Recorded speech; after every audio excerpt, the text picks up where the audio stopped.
friends, welcome back to the code generator. This is your Nandini, and today we are going to learn Java break and continue. So let's begin with that. I'll say the first will be break. You have already seen the break statement used in earlier chapter of this tutorial. It was used to jump out of the switch statement. So break can also be used in the loops. The break statement can also be used to jump out of the loop. So it can be for loop, it can be while loop. As you can see the example here, but let's see this example practically. So if you are with me, you can also type program with me. So I'll write main method. After that, I would like to start with the for loop. And I'll say int I is equal to 0 and I is less than 10 maybe, and I plus plus. And in that for loop, I would like to write if loop. So I'll say if I is equal to 4, then it will break the statement. Otherwise, it will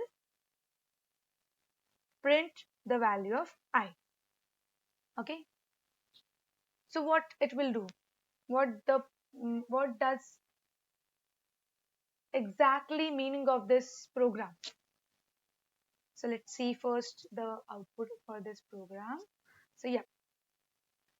So why 0, 1, 2, 3 only? Because in this program, what will happen exactly? It will start with for loop, then it will enter into the if loop, it will check for the condition. If condition is false, then it will jump to the system.out.println. So if the I is equal to 0, the first case, if the I is equal to 0, it will jump into the if loop, it will check for the condition. The value of I is 0, so it will check if 0 is equal to 4. But no, 0 is not equal to 4, then it will jump out of the loop and it will print the value of I. So like that, it will do for 1, 2, 3. And when it's come for the 4, in the for loop, I is equal to 4. Then it will jump into the if loop. It will check the value of I is equal to 4. Then 4 is equal to 4. Then it will break the statement and it won't print the value of I. So that was the break statement. Let's continue with the next one. And yeah, the second one is continue. The continue statement breaks one iteration in the loop if specified condition occurs and continues with the next iteration in the loop. So what will it exactly do? It will check for the condition whether I is equal to 3. Then also it will continue printing the value of I. So let's see this. Instead of break, I'll write continue.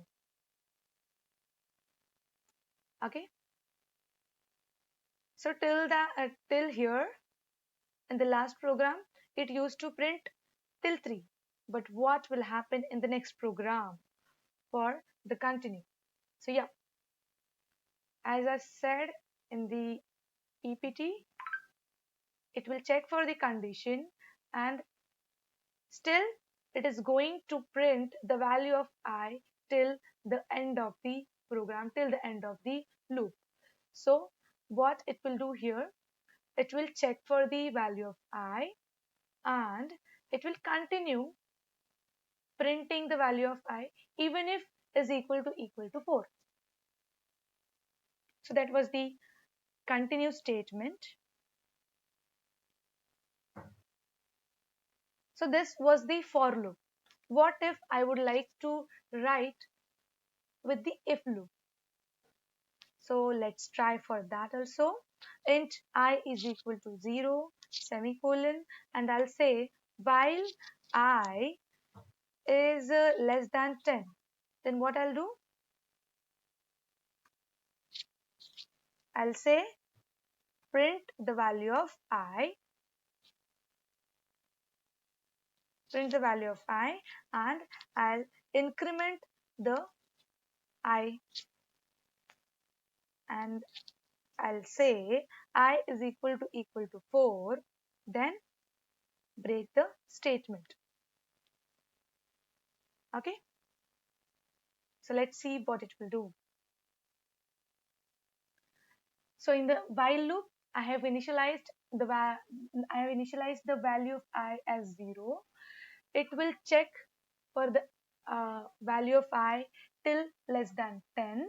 So while I is less than 10, it is going to print the value of I, but there is one more if loop exists. So in the if loop, what it is doing? If the value of I is equal to 4, then it should break the statement. So that is what here it is doing. The moment the value of I is equal to 4, it broke the statement. So likewise, we can use continue also in the while statement, in the while loop, sorry. Let's run it. And yeah, as you can see, even if I is equal to 4, it was continuing printing the value of I. So yeah, that's it for today for this video. Yeah, the small video but useful video. Thank you so much for watching. If you have any doubts, you can ask me any questions in the comment section below, or you can find me at codegenerator1115, or you can drop me a mail on pythoncode1115@gmail.com. Thank you so much for watching. Let's see you in the next video. Bye bye.